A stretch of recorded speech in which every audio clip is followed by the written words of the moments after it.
are going to be removing a 13'6" load-bearing wall, and in addition to that we're going to be removing a 14-foot non-load-bearing wall in this area. We did a lot of other work, but those were the two major things that required engineering.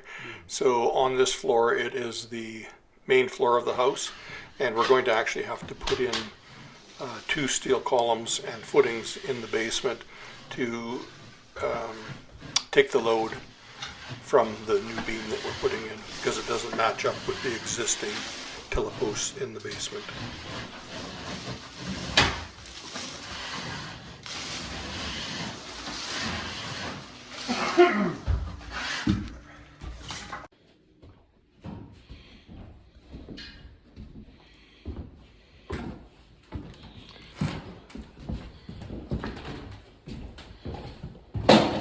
Boy, that's going to open this up.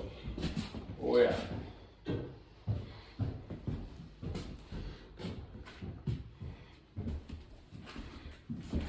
Just waiting on the engineer. This is the existing non-load-bearing wall between the existing kitchen and old family room, which will become the new dining room. And then the old family room and living room will become open to each other because we're removing that wall and replacing it with a beam.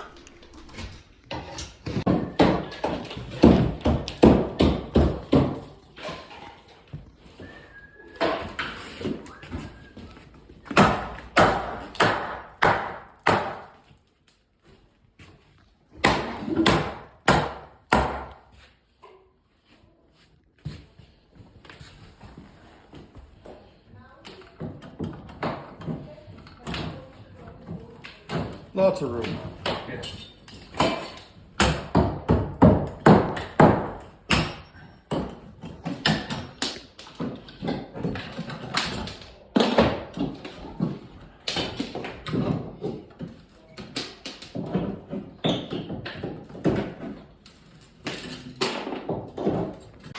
They don't build houses like they used to.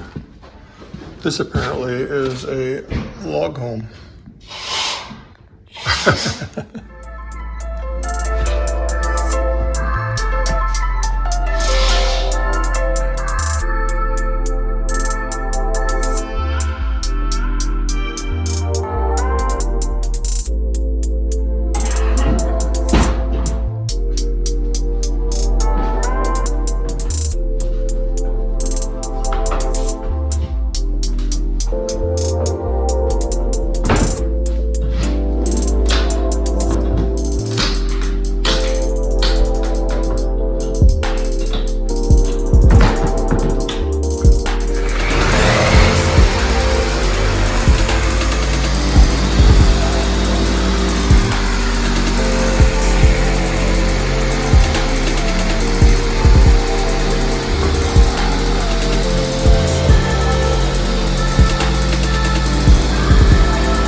This is one of the corners that the beam column is going to be installed.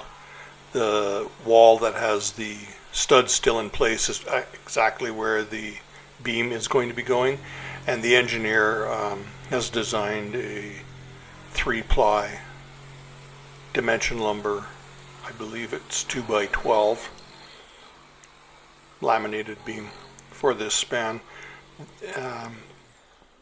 In consideration that the floor is only carried on the back side on top of this wall, where the other side of the wall in the living room, the joisting is running 90 degrees to it and bearing on the other walls, so it's only carrying half the floor load. They're hanging from the ceiling? Yeah. It's coming from there down to there.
tough old wood. I'm sure it didn't split where you wanted it to. Never does.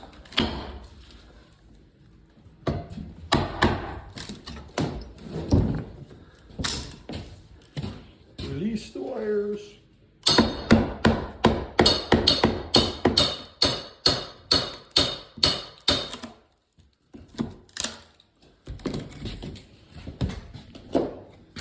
Done.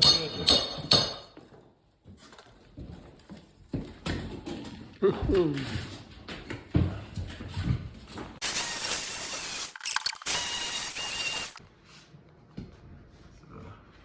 mice. Yep, can you say, hello, Mickey? Look at the holes in there. Hey, had some fun up there. Turns out we're in the attic and there's no vapor barrier. Someone's insulated it but didn't vapor barrier it, and it's right on the edge. So they missed 16 inches. That's why the lights are up there. They've got access. Yeah. Well, it reads level, but you got almost a half inch at the bottom. As you go up, must be fun trying to plumb a door on this wall. I never noticed that yesterday.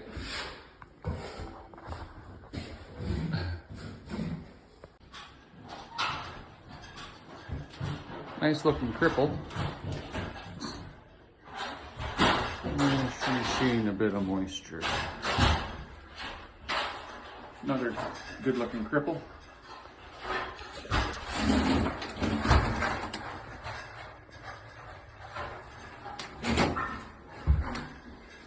Yeah, a little bit of rust. So here is this one. This one's rotted right out.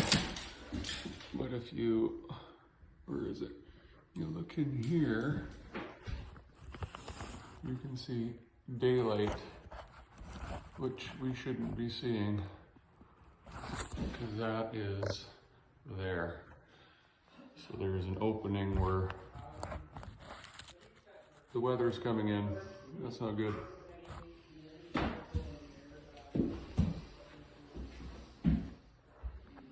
This is the outside view of what we saw inside. And also the squirrel's been hiding stuff up in there. I just saw him come out. He's sitting up on the roof right now. Okay, got it all opened. Most of the damage is just on these upper 2x4s. The opening that we saw daylight coming in, which is here, you can kind of see it there, is the sheathing isn't nailed to the studs. So we can correct that, but it's also missing a step flashing, I'm going to assume.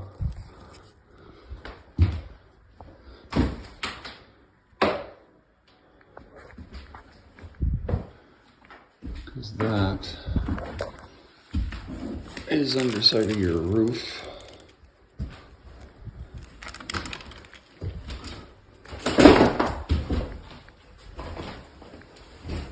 That is the opening. So this is where the light would be coming in, is right here. The soffit line would be up along that ridge, so it's missing a couple step flashings.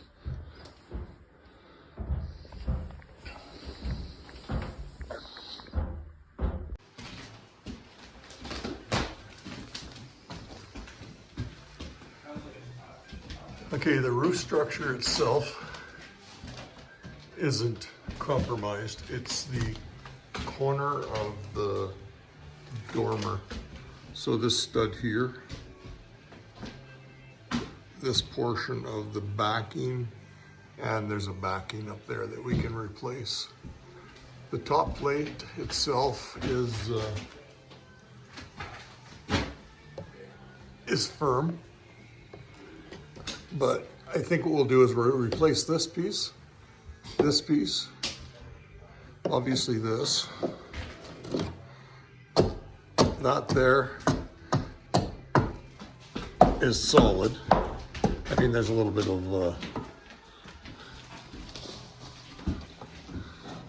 decay on it, but it's not the end of the world. Plywood itself is sound, though it needs to be nailed in place. What I can see is there's a little corner there on the valley where the shingle, we can actually touch the underside of the shingle, and that's possibly where the roof failed because heat would get trapped in there. There wouldn't be any, well, there would be a little bit of ventilation, but there wouldn't have been enough insulation there. So that would have decayed out right away, and water could easily come in right there. And that would make sense for how that is done. And that probably was the same thing, but not as bad. So it's not as bad as we first thought, but the outside needs to be addressed, soffit especially. I don't see any squirrels up here, so they're probably just in the soffit line, which is a bonus.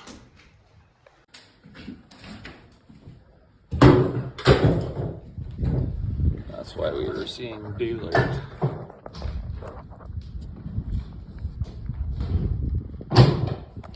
So I pushed that soffit back down as best I could.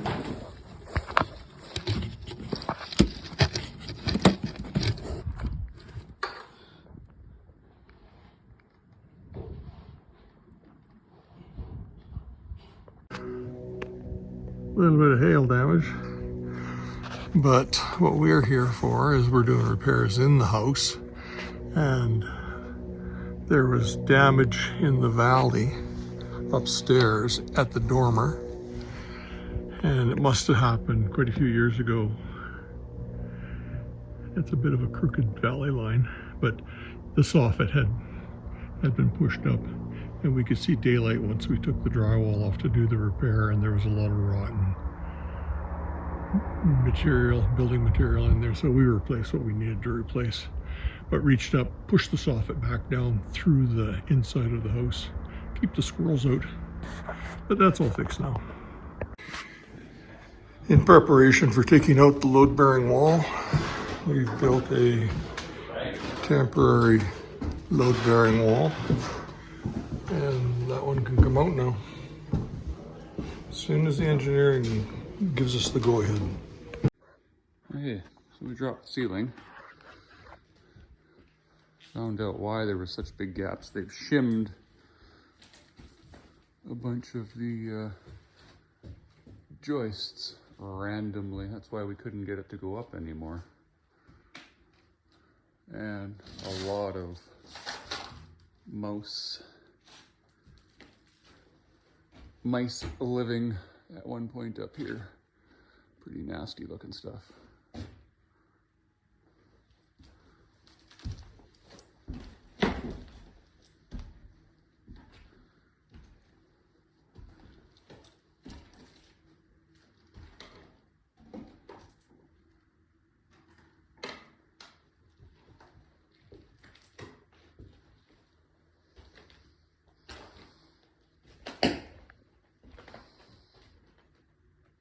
Okay, the engineer has given us a go-ahead, and we are going to remove the bearing wall and replace it with the beam.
that one loose.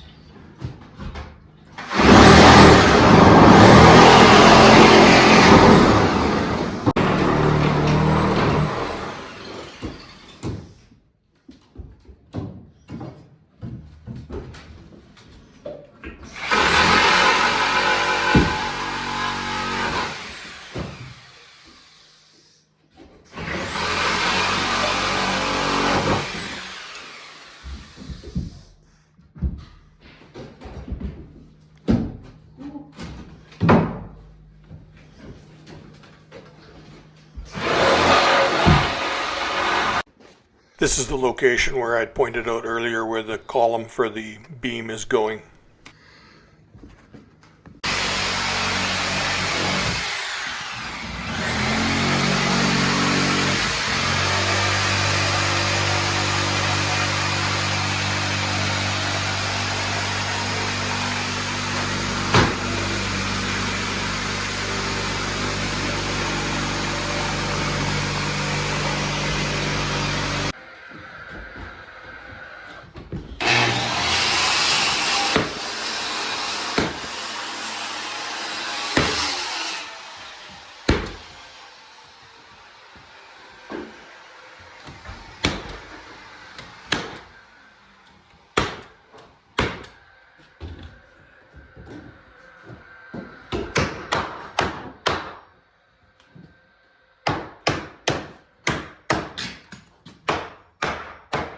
It should be noted that the 3-ply column goes from the underside of the new beam to the top side of the beam existing in the basement. And that's the reason for cutting out the subfloor, so that can happen. 2 of the 3 columns will be resting on top of the joisting, and the third one, because the joists aren't there, they'll continue through the subfloor and onto the beam. On that side, and then on this side, 3.5 of the new columns will rest on top of the beam, and half the other column will rest on the top of the subfloor.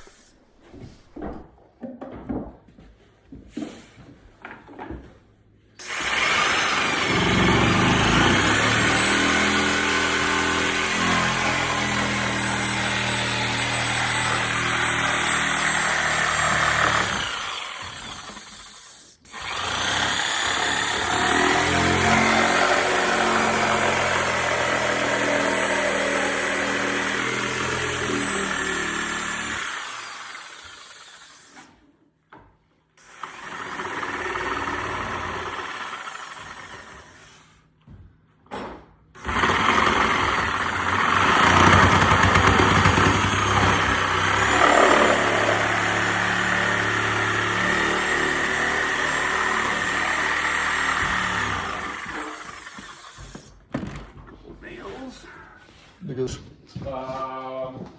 you know the height for this one or not yet? not yet. Just put it up, we'll stick a block of wood under it. Stick that end up, flush to the outside of the, flush to that outside. Okay.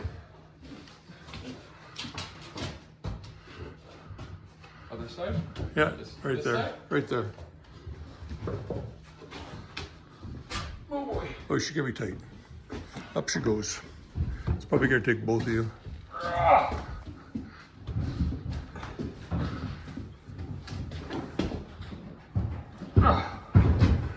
Let's grab that. Diagonal measurement of the beam is more than the length of the beam.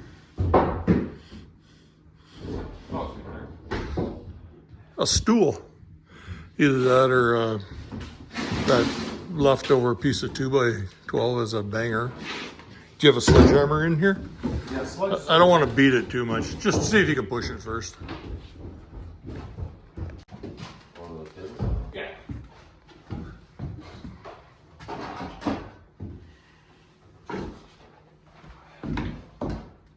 Did we put a crown up? Yeah. Yeah, he had a mark.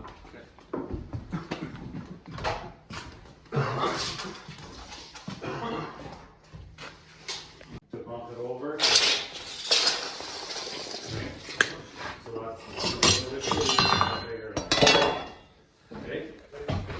a good helper. I'm a good That'll helper. be our main priority once you get here on Monday.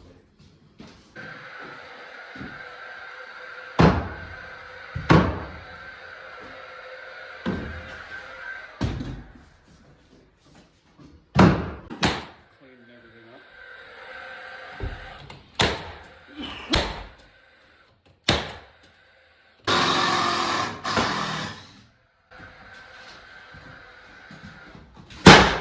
A little bit warm.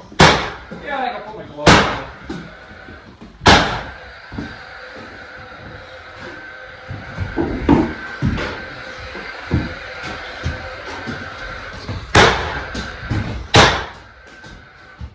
Joisting runs towards the beam on this side of the wall, on this side of the beam, and it runs the opposite direction the other. So really all it's loading on that beam is that side of the house.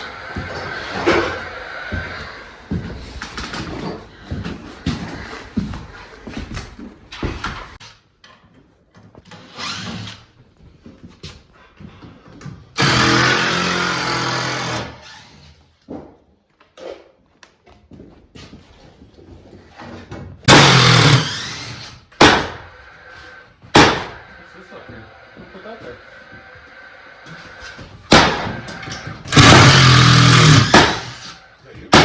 No, nailed in there too. Yeah.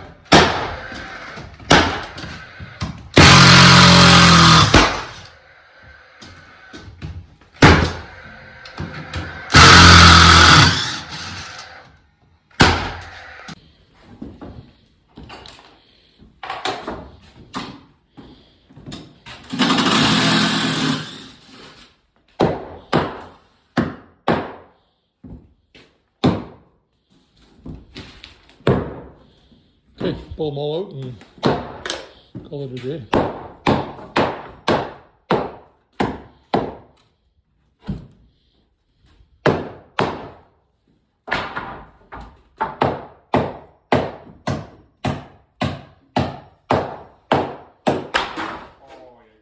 Did you break it though?